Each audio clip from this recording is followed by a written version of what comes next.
வணக்கம் guys. இன்றைக்கு நான் உங்களுக்கு சுண்டங்காய் கறி வச்சு காட்டப்பேன். அதுக்கு தேவையானது இதுக்கு அரைச்சு வச்சிருக்கிறது சின்ன சீரகம், பெருஞ்சீரகம், வெந்தயமும் உள்ளியும் போட்டு அரைச்சு வச்சிருக்கிறது. இப்போ தாளிக்கிறதுக்கு சின்ன சீரகம், பெருஞ்சீரகம், மற்றது வெந்தயம், கடுகு எல்லாம் ஒரு ஸ்பூன் போடுவேன்னா, மற்றது ஒரு சின்ன கராம்பு பட்டை ரெண்டு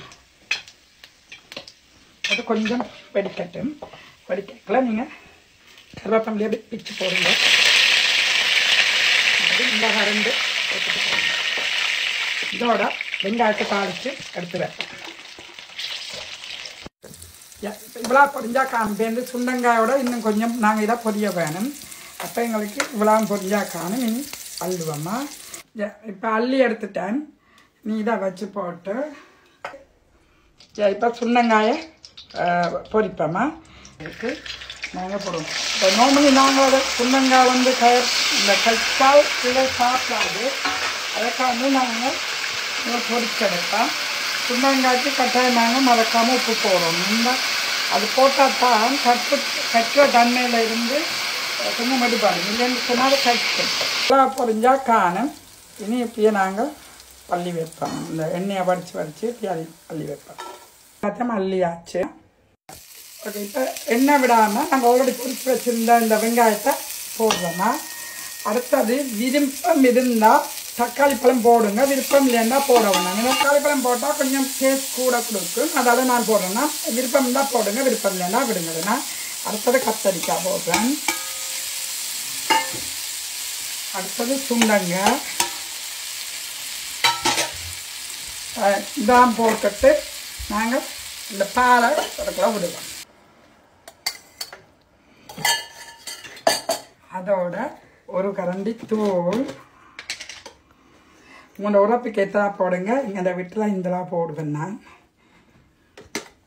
அடுத்தது புளி நீங்கள் விடுகிறத பொறுத்து. நீங்கள் அது விட்டால் தான் உங்களுக்கு கயர்ப்புத்தன்மை இருக்காது. நான் இவ்வளோ புளி விடுறேன்னா நீங்கள் உங்களுக்கு ஏற்ற மாதிரி பிடிக்கும். இப்போ எங்களுக்கு அளவான உப்பு போடுவோம். இப்போ எனக்கு இவ்வளோ உப்பு தேவை. உங்களுக்கு தேவை எவ்வளவோ அதை போடுங்களா. இனி கொதிக்க வட்டிக்கு உங்களுக்கு காட்டுறோம். தொடங்கிட்டு இனி நாங்கள் உள்ளியே போடுவோம். கொதிக்க தொடங்கின உடனே நீங்கள் போட்டிங்கன்னா ஒரு வித்தியாசமான வாசனை.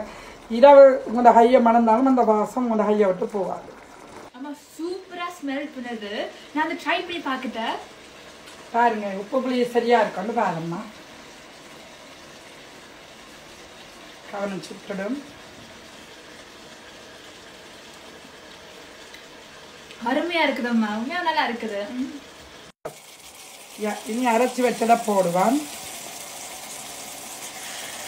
அடுத்தது இதோட கருவேப்பமில்லை மிச்சம் வச்சுருந்தாங்களே எனக்கு கருவேப்பமில்லை அதே மாதிரி தான் அப்படி பிரித்து போட்டுருவோம்.